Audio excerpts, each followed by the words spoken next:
All right. Well, thank you everybody for joining us here on 12/12 at 12 Central today to celebrate our second edition of the Pages for People book club, which is a contrarian urbanist book club we've decided, not for the faint of heart.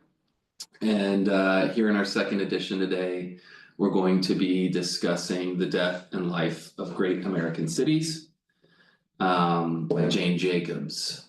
And so we'll run through a few thoughts. I'll do a little brief introduction to Jane Jacobs.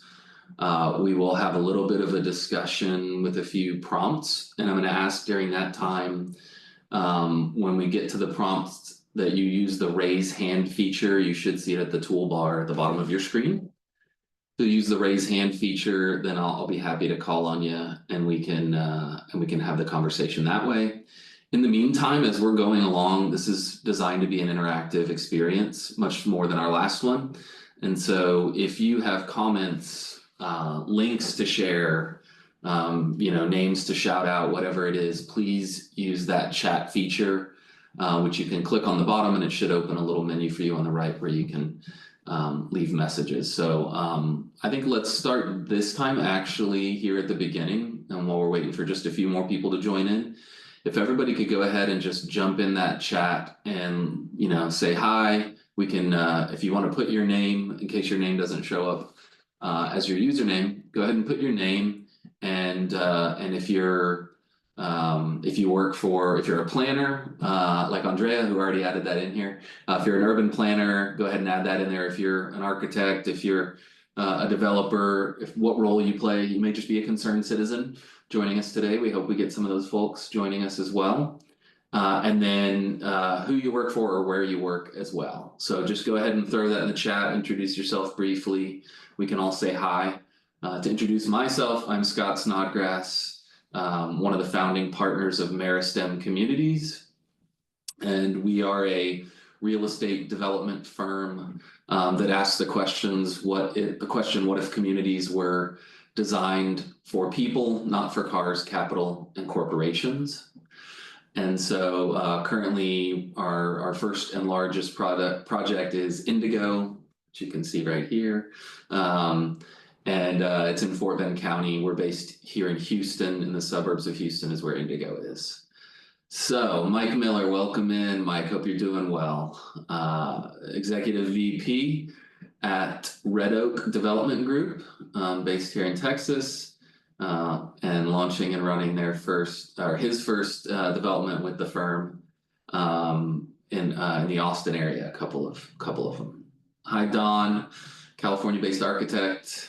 Architecture firm owner, I guess now, right, Don? Ryan Mills, good to see you. Public infrastructure finance with Launch.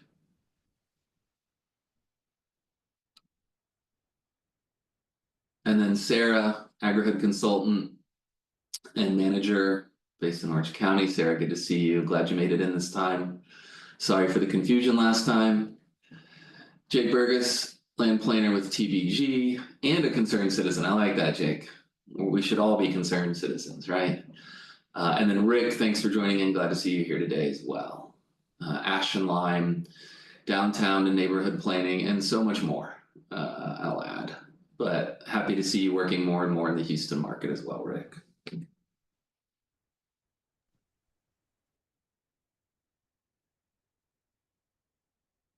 All right.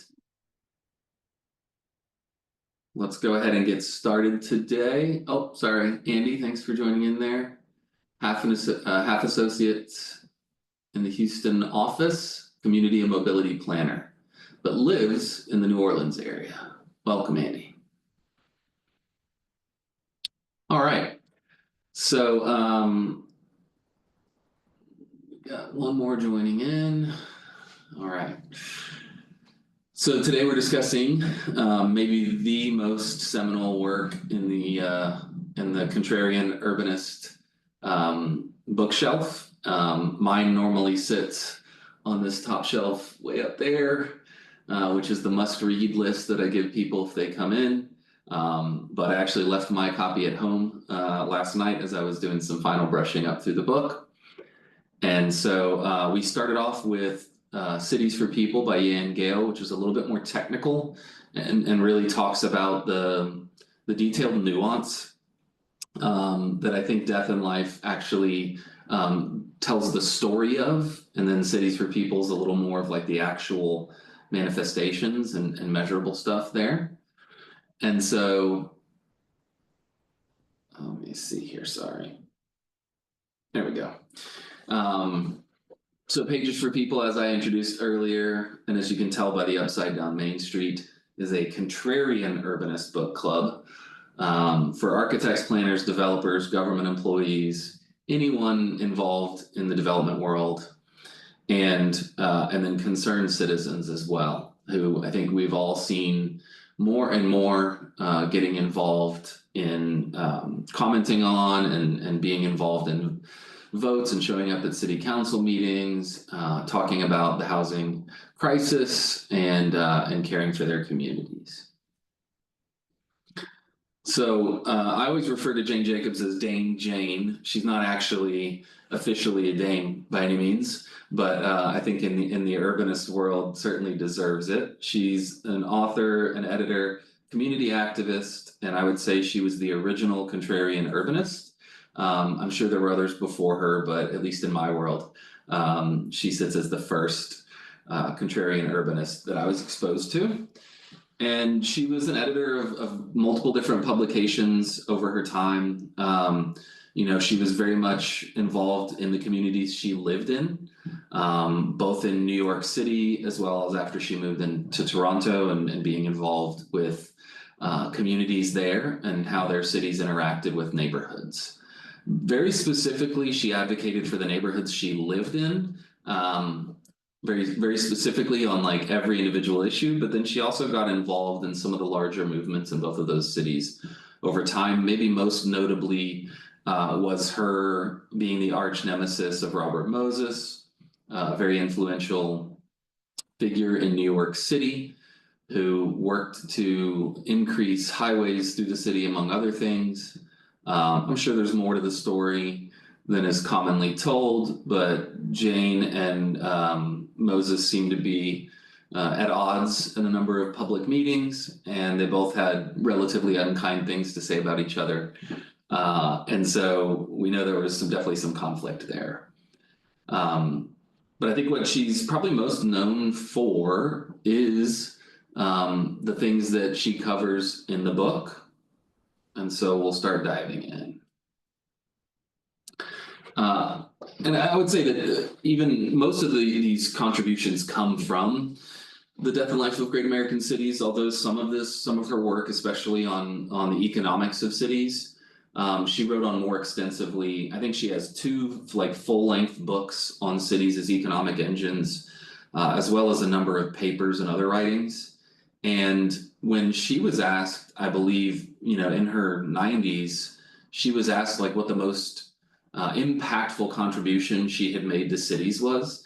And she still maintained, even at that time, that she believed it was her ideas on the economics of cities, and that cities are the generators of wealth and probably should stand more alone as political institutions than being controlled by the states that they sit within. But that cities themselves should be the economic unit that we're looking at when we're trying to develop economically healthy places.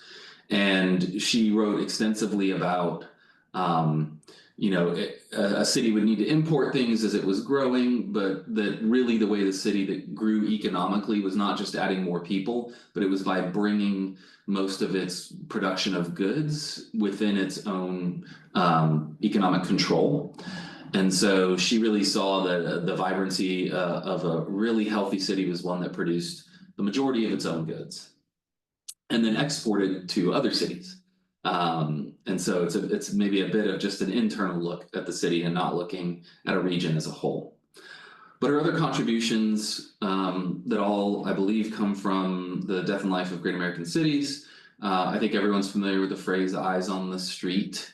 And so we get that mostly from this book here when she talks about natural surveillance and how the real key to having safe streets is to have people, um, throughout all different times of the day, having their eyes looking at those streets, and that people feel the social pressure and the surveillance of other people watching as deterrents to crime or even just poor behavior. She wrote extensively about the sidewalk ballet, and we'll get into that a little bit more with some of our prompts here in a little bit. The sidewalk ballet being all of the interactions that she could witness from her second story window as she looked out onto the street she lived on in New York City, whether that was a shopkeeper sweeping the sidewalk before they opened their store in the morning, if it was a neighbor walking their dog, yelling at some kids to behave. If it was, she talks about leaving her keys with I think the butcher on the corner, and if she had friends coming to visit her while she was away at work during the day, they could join in and they could borrow her key from the butcher, and the butcher knew that he could hand it out to whoever came and asked. And so all these little interactions that happen that she really saw as creating community in those spaces. And then she had thoughts on the way that our streets should be oriented to lead to that sidewalk ballet. She's very focused on human-centered design, much in the same way that we looked at Cities for People in the last book club event. Starting from the human perspective with design and not starting from the 10,000-foot plan view or from the even the view in a car trying to drive as fast as you can, but focused on what's the human experience. In many ways, she rejected modernism. She fought against, I think she saw Robert Moses as kind of that paragon of modernism, trying to sanitize cities, make them fast, make them focused on the automobile, focused on giant towers, and less so on the human experience within them. And she rejected many of those ideas and thought that the healthiest city was one that really focused on the human experience. And then I think incrementalism may be one of her contributions that goes unsung a little bit too much. She advocates quite a bit in her book that communities should have quite a bit of agency. They should be self-governing as much as possible, and that actually the best communities come about with the fingerprints of all the different residents and members of that community, whether they live there, whether they work there, whether they worshiped there, whatever their interaction with that community is. She believed that having as many different people's fingerprints in that space as possible was what would lead it to be the best place. And in fact, she said that, I think I have the quote in here later on, but that, the way that cities can best serve their residents is when the residents are able to influence the decisions the city makes. So with an introduction to Jane Jacobs and the book, I wanted to run through a series of prompts here and ask some questions. So this is going to be your chance to jump in with that raise hand feature. And so if you'll use the raise hand feature, we can answer these questions. We'll start with this one, which is, what surprised you about the book? And I'll start here while we're waiting for people to think a little bit and raise their hands. But this is my third time reading through the book, and I'm always shocked at how much new information I pick up going through each time. It's a sizable book. It's got plenty of pages to it. And so I think that there's just plenty of content in there. But I'm always surprised at how I'm picking up on new concepts every time I go through the book, and I'm learning some new things. So I guess for those of you out there, if you're rereading it, what did you miss last time that you picked up on this time that felt new? What did you, if you're reading it for the first time, what surprised you about reading the book? Or if nothing surprised you, maybe what is one of your takeaways? So Michael, welcome. Glad you made it in. Why don't you share with us what surprised you, or what was one of your takeaways here? Yeah, so that my first time reading the book, I just was I knew of the book, of course, and thought that I was going to be reading something that was going to be much more sort of mainstream nonfiction book, not so academic. Like it felt very dense, and sort of a harder read than I was expecting. But once I kind of got into the tone of voice and the structure of it, it got easier as I went through. But yeah, just the her reliance on her personal observations and just how that it's about the highly urban cities. It's not about kind of quote all cities. It's really just Right. about these ultra urban places. Yeah, thank you. That's good stuff. Yeah, I do think you're right. It's an interesting blend of academic because she, was really into economics, I think, and she was an author and a journalist, and so, she's doing that very like factual, technical information, but then she also weaves within it the stories of things that are happening, and I think that's partly why the book is so speaks to so many different people. But yeah, that is something that I pick up on every time as I'm going back through is the memory I have of the book is like of the stories, but then when you get back into it, it's like, oh, there's a lot of very technical information here as well. Thank you for sharing. Ryan. Yeah, thanks for having me. This is my second time reading through the book. We had to do it in my planning program. I was in USC in Southern California, and it just seems like to me, I think to kind of build off of what Michael was saying, it seems like because the metropolis of New York is so much different than Los Angeles. And so I'm trying to think about the same kind of experiences she has in New York City and trying to compare that to Los Angeles, where I grew up. And it seems like it's really hard to do a one-to-one comparison depending on what city you're in.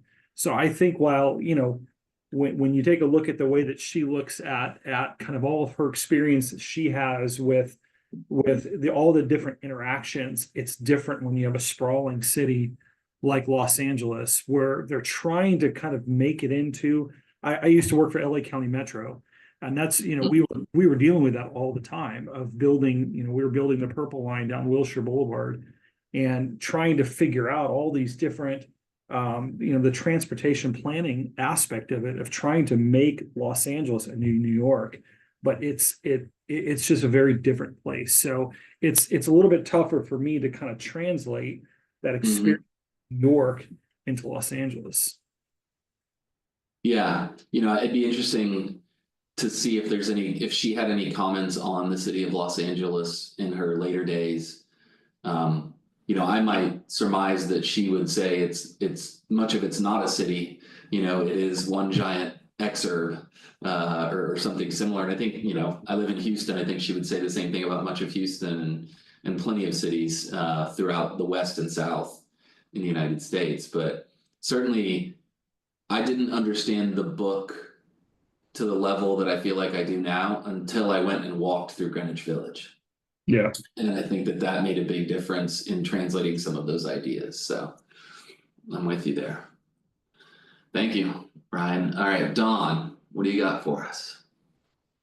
I was struck by how, because of course I work a lot in suburbia, how often that concept of eyes on the street isn't, it's a phrase that you hear from almost every planner in every town, and they think that means you put a porch on the front and you got eyes on the street, and it's like that isn't what she meant at all. That it just isn't. It isn't. And she even talks about, this doesn't apply to suburbia. That's a whole other animal. So it just reminds me of how that whole phrase has become such an integral part of planning, and it's most typically used incorrectly. Yeah. Yeah, misapplying what she was talking about, or doing it in a very thin fashion at the very best. Maybe. Exactly. Yeah. All right, thank you, Don. Rick. Yeah, actually, riffing off of a couple of things that were said before, I think one thing that gets missed about Jane Jacobs in general, because people think of her almost as being like not formally educated. Well, she didn't have a degree, but she had 2 years of graduate study at an Ivy League university. So she was somebody who certainly had some, I think, more academic rooting in a lot of ways than a lot of people realize. The thing that every time I read it, something different strikes me. One of the things that struck me a lot in reading it was her discussions of the ideas of organized complexity. And I think a lot of it is, if you look at the strong towns, talking about the difference between, complicated and complex, right?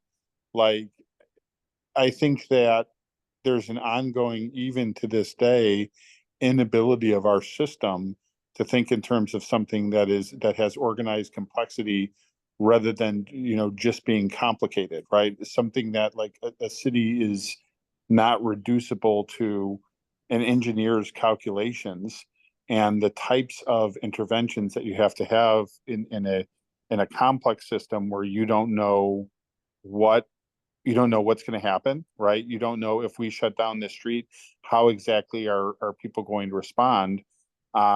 It becomes important to test ideas at small scale and work very bottom up, rather than trying to be the mastermind of the system, as we tend to try to do, and do everything top down. So I think that it's something that she says in many ways during her in her book, but I didn't remember the previous times that I had read it, for her kind of laying it out that way, and connecting her observations to these broader concepts, and that, or broader, I guess, a broader theoretical concept that she had over it. Yeah. Yeah, I just read Escaping the Housing Trap a couple weeks ago, finally got around to it. And that conversation about complexity versus complication was really interesting. And I do think you're right. Like, that's a part of that ballet, right? Is there's so many actors taking so many actions. It's really hard to predict exactly what's going to come out of it. But most of those outcomes are good, when you're trying to take a view from the human scale. I think is some of the point that she makes, but it is complex. And to your point, we need to prototype and test, and maybe not try to just completely rewrite the system all at once, but make those incremental, temporary and incremental changes more permanent and more widespread as we figure out what works and what doesn't. Jake.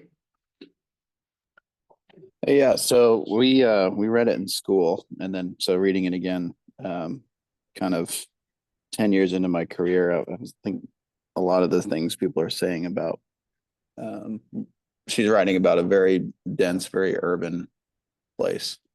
But I think what's striking me is, like, I went to planning school, I studied all this stuff, and this is essentially a book of one person's intuition about what makes a place great. And I think just kind of thinking about a lot of these topics and what we're trying to figure out how to do planning, and she was able to kind of figure it out and interpret it in a way that made sense to her, but then kind of documented it in a way that we're still studying. But I think makes me think, like, we overthink a lot of this stuff. Like, humans figured out how to build cities a long time ago. So what happened that we forgot how to do it? And so kind of learning from her is, like, take observations of places that we love and places that we need more of, and just kind of try to recreate that. It doesn't have to be this hard science, but it still kind of is in a way. So thought that was interesting. Yeah, I think some of that's that same conversation about complexity, is like, it is complex, and we probably can't know every variable. It's probably just not possible. But we know some of the common variables, and we can go see those, when we go look at those places that have functioned well. So fascinating stuff. All right, let's move on to our next prompt here. While the sidewalk ballet has all but disappeared from our streets, I guess people don't like to dance anymore. Where do you see instances of those interactions persisting, still happening? Where have you experienced the sidewalk ballet in some form, in the same way that she has experienced that same ballet? Jake, go ahead. On vacation. Yeah, I feel like we all spend so much money to visit these places that are like that still, and it's not in our front yards. I feel obviously you can go to a park and see this kind of thing, but you should be able to see it from your porch, from your balcony, like she talked about. Walking down your street, you should know your neighbors. I live in an apartment complex. I don't have any idea who my neighbors are, and so it's just kind of like one of those things you have to pay a premium for these days, when it used to be just the way of life. So I think yeah, that's kind of sad in a way, but it's like, why don't we build places worth traveling to or staying in, instead of having to fly across the ocean to experience some of this stuff? yeah. A number of you know Terry Slavik Suyuki, who worked for Newland and has been working in master plan communities for a number of years. Jake, I know you've worked with her. And she, I remember hearing a story, I think it was at a ULI council meeting, where she stood up and asked the question, where's your favorite place? It was like an icebreaker. Where's your favorite place to go? In a room full of the country's largest and most powerful master plan community developers. And everybody said, oh, Venice, somewhere in Austria. People had all these places they loved going and visiting. And she said, well, isn't it sad that you all are designing and developing cities and nobody said the places that they're making? Like, maybe we need to do a better job than we are. And so I think that it's a similar challenge. Like, we have those fun places we love to go and visit that live so well, but we need to make more of those places. And not every place has to be that way, right? Maybe we need to have some suburbs. We certainly need to have peri-urban spaces and rural spaces as well. But that at least in the more urban spaces, we could be pushing in that direction of more places that we love. Michael.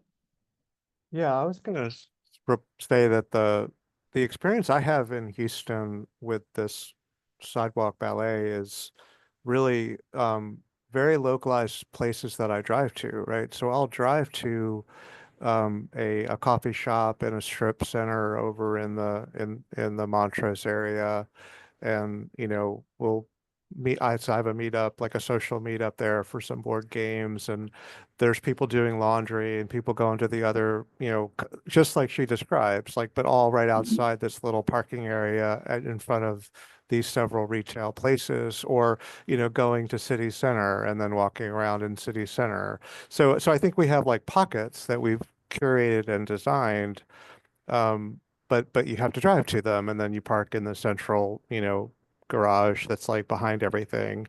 But at least we do have that in some places. Yeah.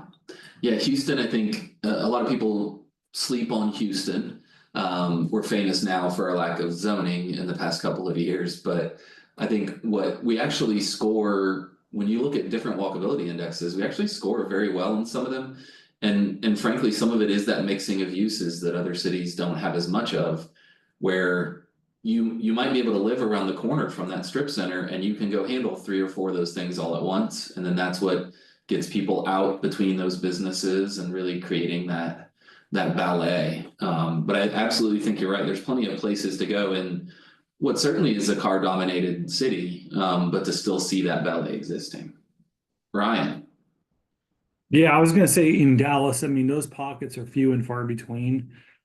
There's not a lot of walkability in Dallas. So like even in my community, there's a lot of you just don't see anybody anywhere. I would say I have 2 children that are in their teens, where I see that happening, and I know might be a divergent topic, but is youth athletics.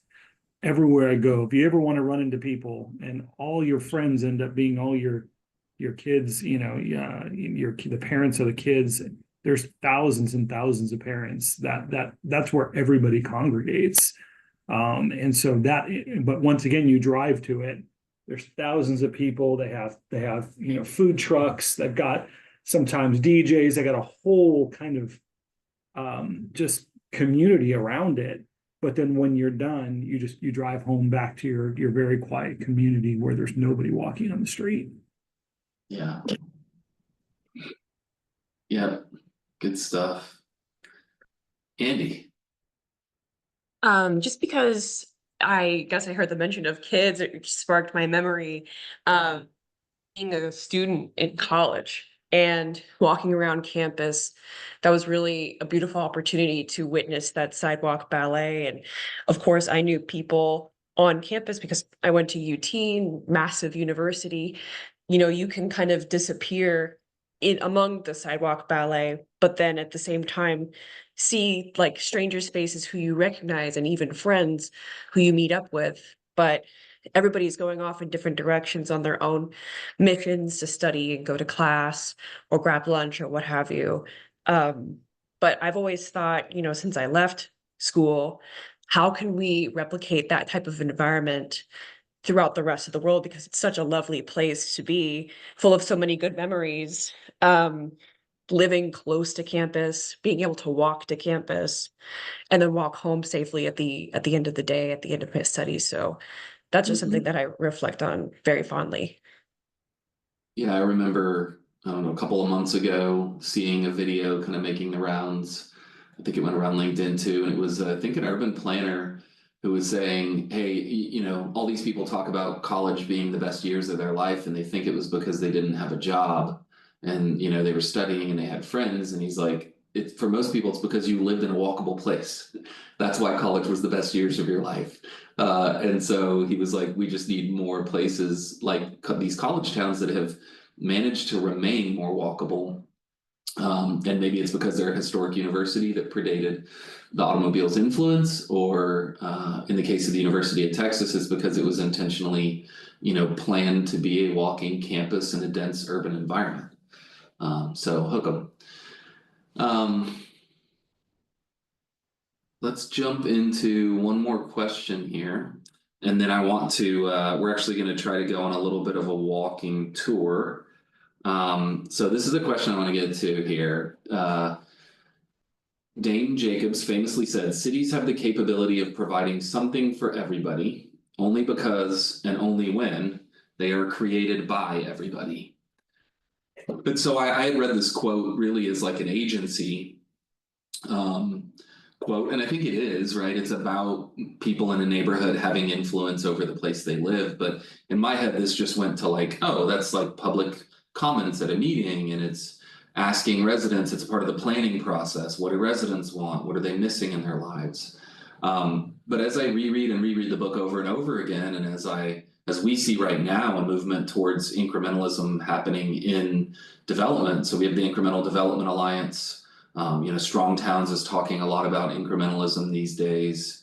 You know, even I think Jerusalem Demsas, the writer for The Atlantic, has started talking about it more. There's more and more people out there now talking about incrementalism and how we do need to redevelop areas of our cities that need to become more dense.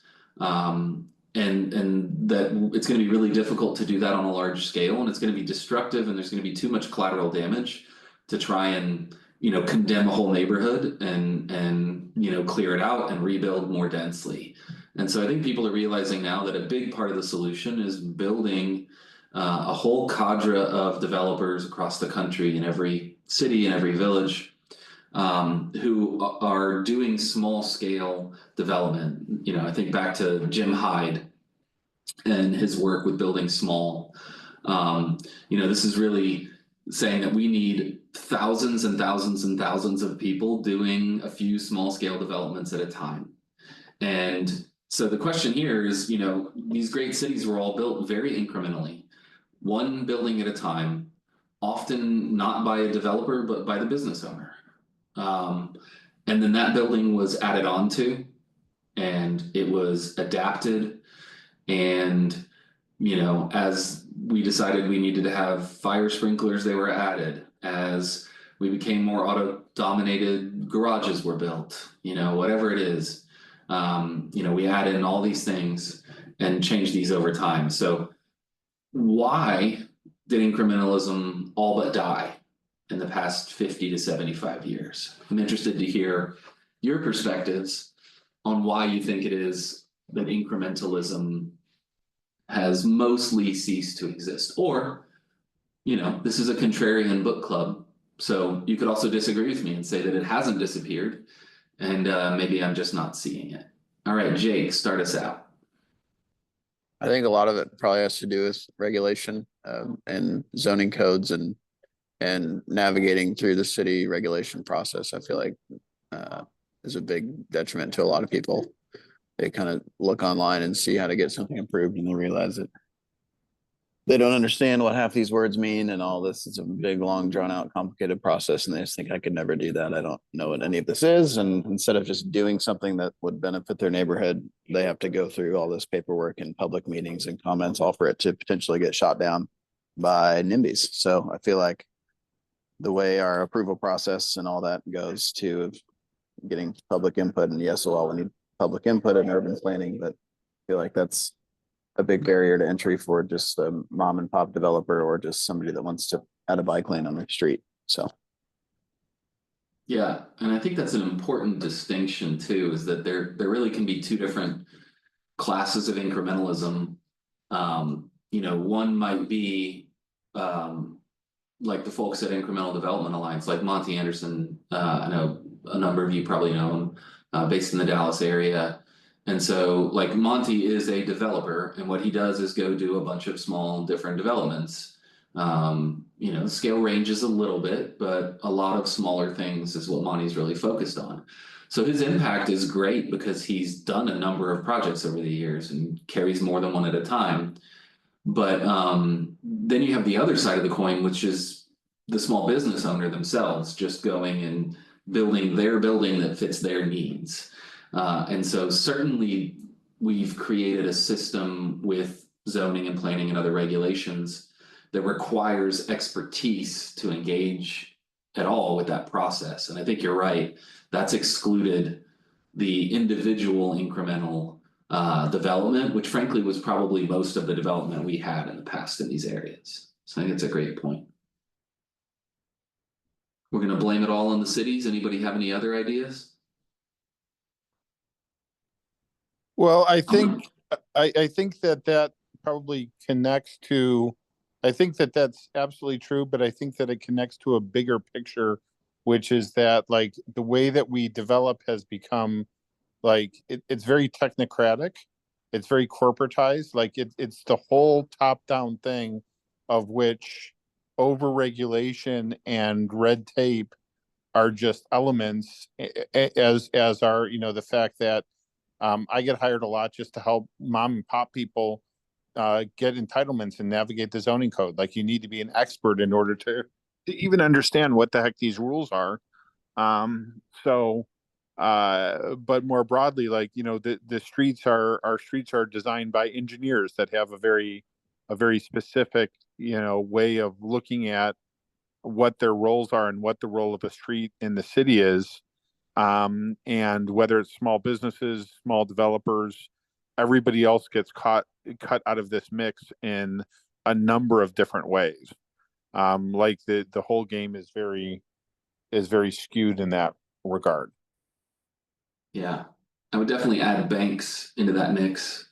That like access to capital for doing these sorts of things is really difficult and requires that same technocratic expertise now.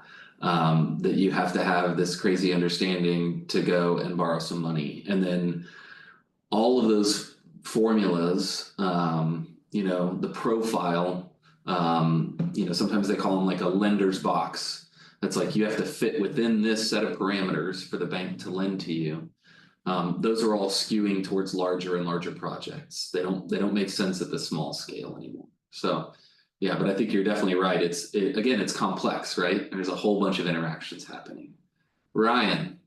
Yeah, I mean, that's what made me get into public infrastructure. I started off as a planner at the city of Burbank, and I stood up in front of the planning board, and they absolutely murdered me when I couldn't match the dollars to what we wanted to do. And I think about it always comes down to money, and it always comes down to, I think of impact fees, I think of application fees, if you're gonna have to rezone, if you're gonna have to have a conditional use permit, all this stuff adds up and really piles on top. So I think, to your point, Scott, the financing is just astronomical sometimes, and it puts kind of the creativity outside of it when it just comes to, hey, what's the bottom line dollar of the profit I'm going to make? That kind of drives out some of the creativity. Yep. Absolutely. Michael. I think others have touched on this, but I just, one of the things one of the other books I've read recently, and I didn't get through the whole thing because it's really academic, but there's a book from quite a while ago, actually. I want to say maybe like 2000 or maybe even earlier. It might be in the 1980s even, but it's called Capital in the 21st Century by a French academic person, Piketty.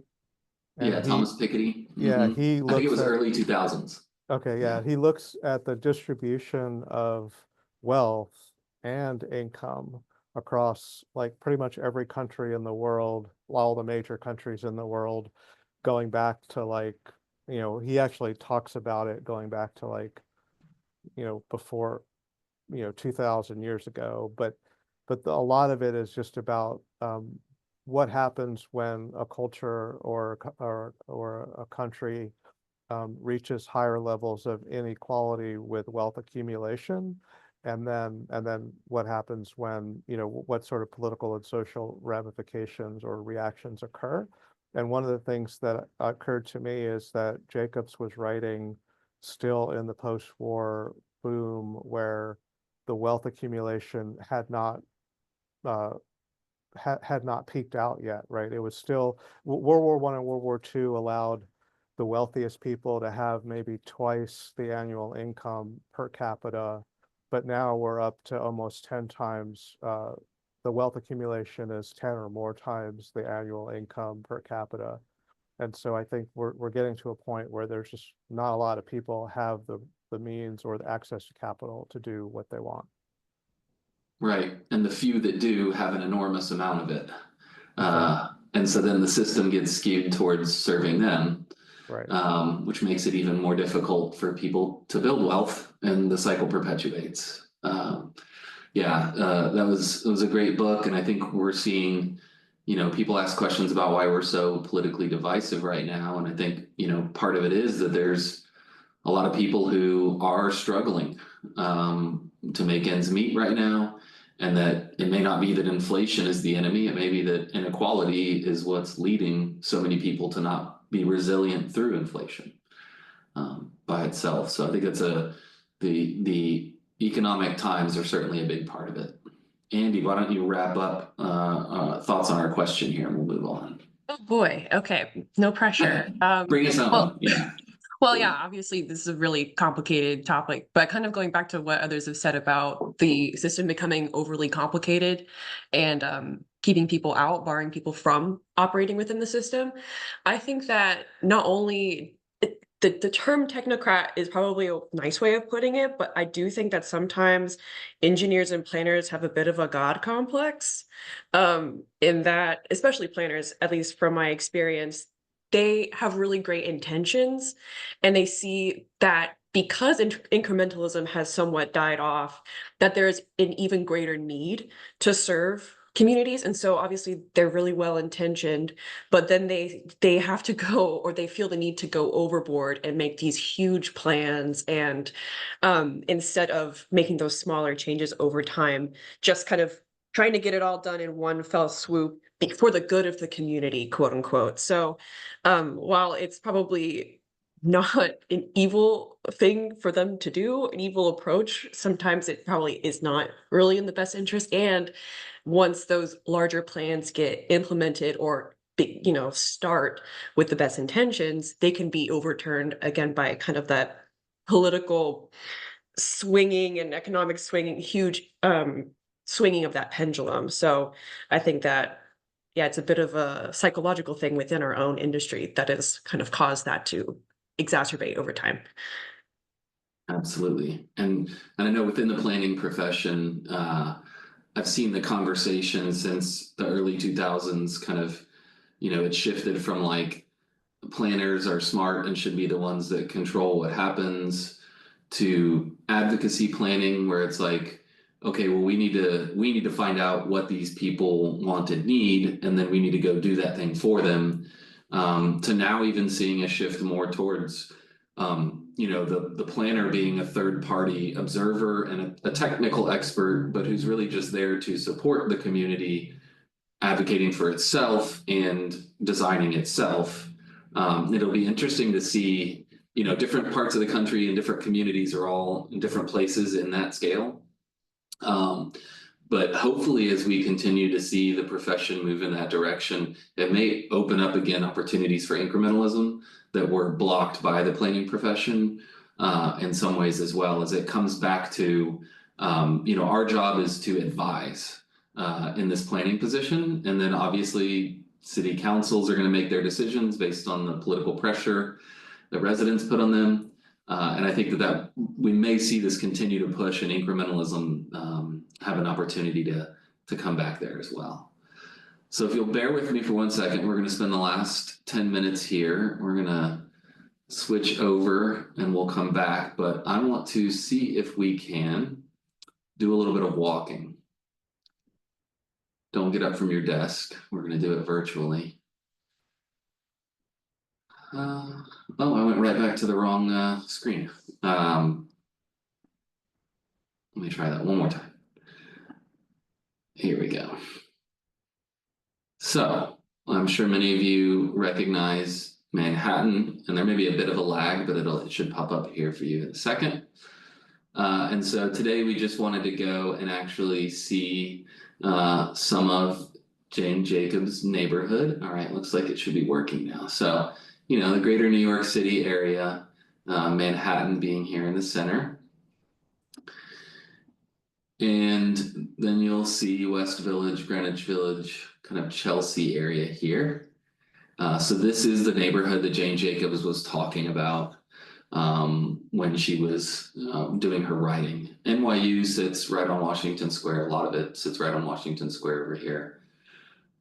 Interestingly, I was in New York for ULI and was reading The Anxious Generation by Jonathan Haidt. Actually stopped in Washington Square to read for a little bit, not connecting the dots that Jonathan Haidt's a professor at NYU and was probably in one of those buildings right over there as I was reading his book, which was really funny. But we did a walking tour while we were there. I know a few of the people in this call may have joined us for that walking tour. And we actually started right here at the Stonewall National Monument. And we walked around the neighborhood and made our way all the way up to the Meatpacking District. I'm sure a number of you have met Jaime Isurieta, who does Main Street and storefront consulting, among other things. Rick, I think you're working. Aren't you and Jaime working together now? Did I get that right? Or Rick, maybe you've left now. Sorry, I can't see my. Sorry, I was on mute. Yes, we are working together, and we are doing storefront strategies for downtowns and districts and so forth. Cool. Well, it's been good to get to know both of you, and Jaime did an awesome job of walking us around, picking out a bunch of storefronts and talking about how engaging they were and what those store owners had done in order to create that condition, and then also talking about what the city had done in the rights of way to create those good conditions as well. But what I want to do here is I'm actually going to, I think Jane's house is 555 Hudson. Yeah. And so, this is the view, this is the street she was on. The view has changed. I don't think there were bike lanes back when she was living there, but this is her location where she was living. And I'm actually going to drop in and we'll see if we can kick around just a little bit, and then we're going to hit one other location before we wrap up. This unit right here, this red brick townhome, and actually you can see the plaque right there that says it was her house. I went and touched the doorknob when we were up there. It was kind of my Hajj, my trip to Mecca, to see her townhome where she lived and where this whole story was happening. But it was really fantastic to walk around through the neighborhood and get a feel. And I can imagine that there was a time where the ballet probably had subsided quite a bit in this area. And then I think that both what the city of New York has done, I think it was Jeanette City Khan, was she transportation director? Made a lot of more pedestrian and bike changes to the neighborhood. And then with COVID and the allowance of restaurants to use that outdoor space more, that had kind of gone away. I think maybe a lot of the ballet has come back, and that's certainly what we experienced walking around. Was a lot of people on the streets, a lot of people walking, people sitting on patios like this and just a couple of bistro chairs drinking a cup of coffee while we walked around through the neighborhood. But I'll take us back a couple of streets south, and some of these quieter, leafier streets that still have businesses on them are pretty exceptional. And so I wanted to see, this is fun. It's like we're actually walking. It's just a little bit faster. So you can see here, the storefronts, they're all interesting. It shows you that these are different businesses. Back to Cities for People, we're giving people something to look at every 1.5 to 3 seconds at a walking speed. So there's something new to look at. If it's a planter out here, if it's an open window with goods showing in it, if it's the menu posted on a restaurant, if it's this little pop out here for this deli, something to look at every once in a while as you go. But some of these quieter, leafier streets are the ones that I actually imagine when I think of Jane Jacobs. Makes me wonder if maybe there were more trees on the street she lived on in her time. But you can see there's mostly apartment buildings here in these locations. You would have had 3 to maybe 7 story in a lot of these spaces. Most of these buildings were probably built in the time that she was active in New York City. But you can see that there's also businesses on the ground floor, and now those businesses are taking up the parking lane on this side and starting to have a little bit of outdoor space for people to have a drink or a meal when they're outside. You're seeing, different businesses, and even, this is actually the, like a precinct office, and yet they've got a bunch of stuff planted outside. They're spilling out into the public realm here, giving people a reason to stop for a minute, maybe in that space, even if it's just to pull to the side of the sidewalk to respond to a text message or something. You have a nice place to stop and do it. And even, I think so many people think of that ballet and they think of it being this beautiful, wonderful, pristine condition. But I think the conditions that are shown right here are actually perfect. There's construction happening, and that means there's construction workers in the area, right? I know New York City is dealing with a lot of trash issues, but we can see that, you would have had the Department of Solid Waste out here picking up trash, and it just adds more people and more interactions to that world. And so when I think of the communities that are being developed now, you're not going to come in and develop 7 stories over 100 acres. Those, and it wouldn't be right to do it all at once even.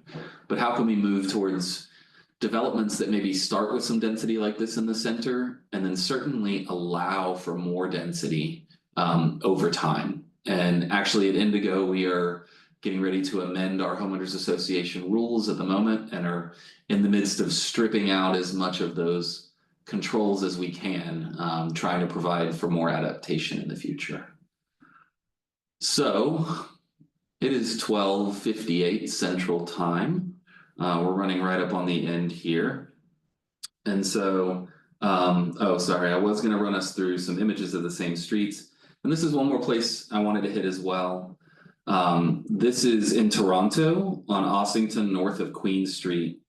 And there's just a place where the buildings are set back an extra 10 feet from the street. And it created this wonderful outdoor space. And so Deer Grain is a really cool sourdough bakery. I think the Formula Fig is like a perfume and skincare store. And then is it Mandy's is the restaurant there, and sat and ate there with my business partner Clayton. And it was just such a wonderful feel watching people walk by, walking their dogs, taking their kids to the park, and just really seeing that ballet. And so this is in central Toronto, but it's 2 and 3 stories. It's not a crazy density. This is a level of density that we can be developing at right now.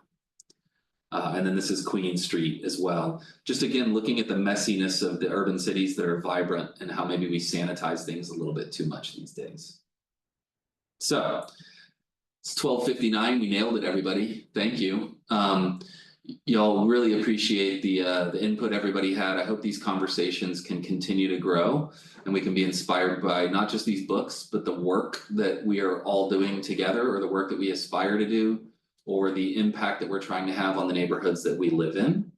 And we know that there are certainly issues within each of our cities.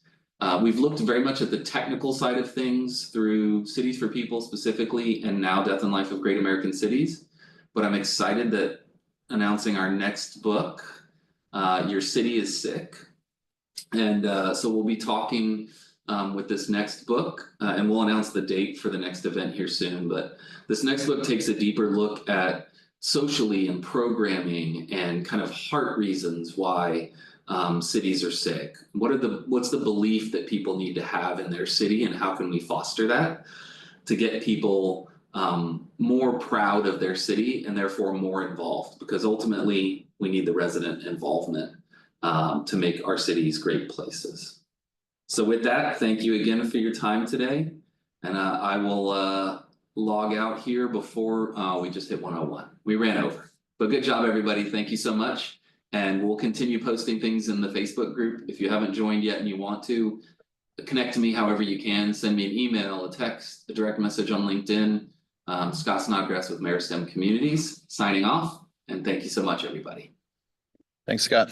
Take care, everybody. Happy holidays. Everyone. Happy holidays.